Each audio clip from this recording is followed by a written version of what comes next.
إلهي لست للفردوس أعلى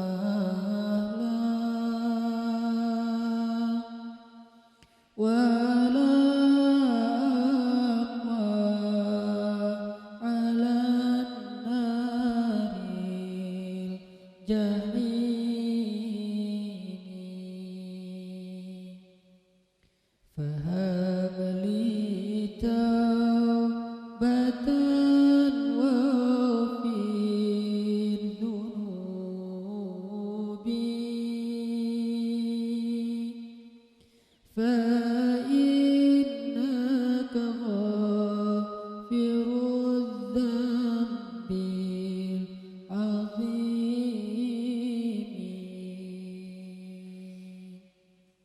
Teman-teman sekalian, bait-bait kasidah itu ditulis dan dirangkai oleh para ulama adalah tentang pengakuan dosa seorang hamba. Ketika seorang hamba berada di puncak penyesalan dan merasa tahu diri bahwa dia adalah seorang hamba yang kotor, sehingga dia mengatakan, Ilahi lastu lil firdausi ahla. Ilahi, sesungguhnya saya tidak layak masuk ke surga Firdaus. Saya kotor, saya hina, saya penuh cela, saya banyak aib, saya banyak dosa. Sangat tidak layak saya masuk ke surga Firdaus-Mu ya Allah. Tidak ada satupun amal yang bisa saya banggakan sehingga menjadi jalan bagi saya masuk ke surga Firdaus-Mu ya Allah. Kita harus merasa diri kita rendah di hadapan Allah. Itulah kenapa kita sujud. Dan Allah suka kepada orang yang merendahkan diri di hadapannya. Itulah kenapa Allah suka kepada hamba yang bersujud. Seandainya pintu surga itu terbuka dengan kunci amal solih, saya tidak punya kuncinya ya Allah. Saya beramal solih tetapi belum layak untuk membuka pintu surga. Saya sholat, saya puasa, saya tarawih, saya sedekah, tapi semua itu belum cukup untuk membuka pintu surga karena keterbatasan amal solih saya. Masih banyak kesalahan dalam amal-amal yang saya kerjakan karena saya bodoh ya Allah. Lalu bagaimana nasib saya kelak di akhirat ya Allah? Jika ditimbang-timbang, sungguh kedurhakaan saya lebih sering daripada istighfar saya ya Allah. Saya tidak pantas menjadi penghuni surga ya Allah. Wala aqwa 'alan naril jahimi. Tetapi saya juga tidak akan kuat dengan azab neraka jahim-Mu ya Allah. Karena sesungguhnya tidak ada satupun dari makhluk-Mu yang sanggup merasakan azab neraka. Semuanya takut kepada neraka-Mu ya Allah. Jangankan 1 tahun, jangankan 1 bulan, jangankan 1 hari, sedetik pun tidak akan sanggup ya Allah. Karena saya mendengar sesungguhnya Rasulullah SAW bersabda, azab yang paling ringan bagi penduduk neraka adalah dipakaikan baginya sendal terompah dari api yang membakar kakinya sampai mendidihkan kepalanya. Itulah azab yang paling ringan di neraka untuk orang yang paling ringan berbuat dosa. Bagaimana dengan saya ya Allah? Dosa saya banyak, saya pernah durhaka kepada ibu bapak saya. Itu saja sudah cukup bagi saya mendapatkan azab yang lebih besar di neraka, dan saya tidak sanggup ya Allah. Saya pernah durhaka kepada ibu saya marahi ibu saya karena satu kesalahan. Padahal saya lebih sering berbuat salah dibandingkan ibu saya. Tapi ibu memaafkan saya. Ketika di waktu kecil saya memecahkan barang-barang ibu saya memungut barang-barang itu sambil tersenyum, membelai kepala saya, mengatakan nasihat-nasihat yang baik. Sama sekali ibu saya tidak marah kepada saya saat itu. Tapi ketika telah dewasa, tidak sengaja ibu saya yang sudah tua renta kadang memecahkan barang saya, merugikan sedikit saja dari harta saya marah seperti setan ya Allah. Saya bentak ibu saya ya Allah, bahkan kadang membuat ibu saya terluka, kaget, takut.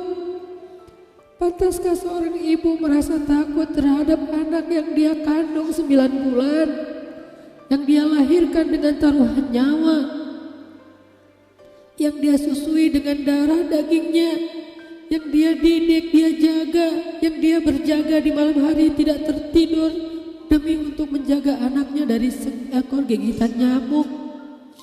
Pantaskah ibu merasa takut terhadap anaknya sendiri?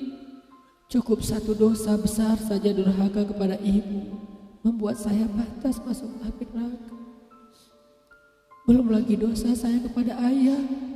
Ketika saya berdebat habis-habisan di hadapan ayah saya, hanya ketika ayah saya menasihati saya dengan satu nasihat sederhana, saya debat ia, seolah-olah wawasan saya lebih banyak, ilmu saya lebih banyak, pergaulan saya lebih luas, pendidikan saya lebih tinggi. Padahal semua itu saya dapatkan hasil dari perjuangan dan pengorbanannya.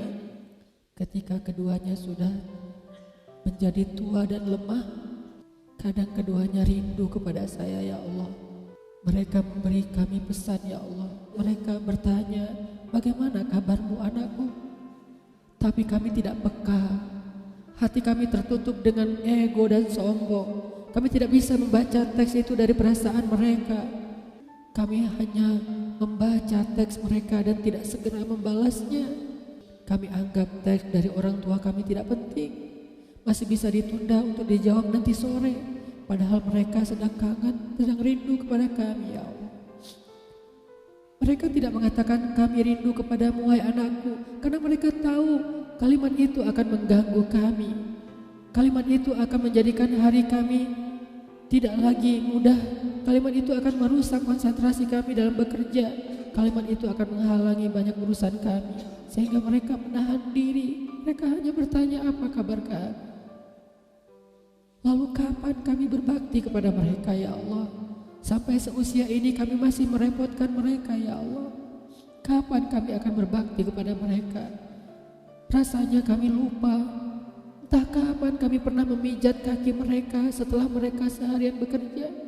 Entah kapan kami pernah memberikan minuman hangat untuk mereka.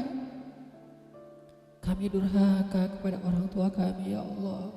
Bahkan setelah mereka wafat, kami lupa mendoakan mereka di dalam sholat kami.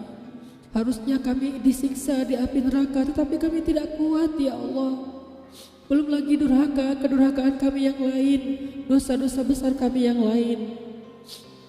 Kami pernah bermaksiat kepadamu diam-diam, ya Allah.